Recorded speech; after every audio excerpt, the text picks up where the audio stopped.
All right, welcome to The Explainer. Today we are jumping into a massive deal that's really shaking things up in the beverage industry down in Southern Africa. We're talking about a global giant and a really beloved local brand. It's a fascinating story about strategy, big ambition, and frankly, the future of the African consumer market. Okay, let's just start with the number that's been making all the headlines. 2.1 billion rand. That's the figure that puts this whole deal squarely on the map. And get this, that's the all-cash price that India's Varun Beverages paid for the South African soft drink maker Twizza. We're not talking about stock swaps or complicated financing here, just cold hard cash. It's a huge move for the consumer goods sector. But a number this big makes you wonder, right? What does a deal like this really signal? Because this isn't just about buying a brand or a few factories. Nope. This is a major strategic chess move, and it has huge implications for competition, for foreign investment, and even for what you're going to see on the shelves of your local spaza shop. So, to really get the bigger picture, we've got to start with the basics. Let's break down exactly how this R2.1 billion handshake went down. So here's the skinny on the deal. It was a clean, all-cash acquisition. Now, Varun Beverages didn't buy Twizza directly. They used a local company they already owned called BevCo to snap up 100% of the company. And once they got the thumbs up from regulators in South Africa, Botswana, and Eswatini, boom. Just like that, Twizza officially became a part of Varun's massive global network. Okay, so to really understand why this happened, you gotta understand who we're talking about. Because we have two very, very different players coming together here. And this is where it gets really interesting, right? The contrast is huge.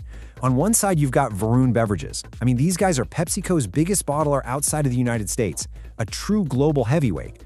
Then, on the other side, you've got Twizza, a quintessential South African success story, built literally from the ground up.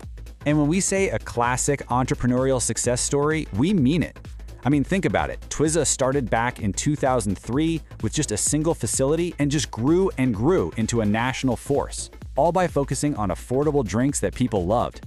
It became a huge employer, a certified top employer in fact, and built a really powerful brand by just serving its market exceptionally well.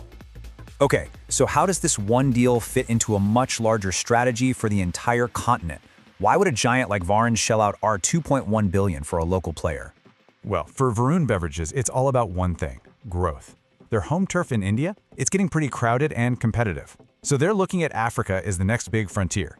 You've got a young population, a growing middle class, and a rising demand for exactly the kind of affordable products that Twizza has mastered. This acquisition is basically their master key to unlock all of that potential. But here's the real secret sauce, the thing that really makes Twizza worth $2.1 billion. It's not just the drinks, it's their incredibly valuable distribution network. They've absolutely cracked the code on the route to market for the informal retail sector. We're talking spaza shops. This is a channel that big global companies often find incredibly difficult and expensive to break into. And with this deal, Varun gets instant access. And you can see how methodical they were about this. This wasn't some sudden move, they planned it perfectly.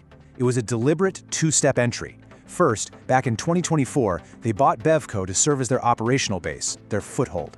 Then, 2 years later, they used that base to acquire the real prize, Twizza. It's a textbook market entry strategy. So, this R2.1 billion handshake, the shockwaves go way beyond just the two companies involved. This is sending some serious ripples across the entire industry and the broader economy. So, signal number one, industry consolidation is speeding up, big time. What we're seeing is these global beverage giants tightening their grip on these high-growth emerging markets. It's all about controlling distribution networks and just getting more efficient. It's a classic consolidation play. And you know, this isn't happening in a vacuum. Just look at their biggest rival. Coca-Cola is making its own massive acquisition moves on the continent.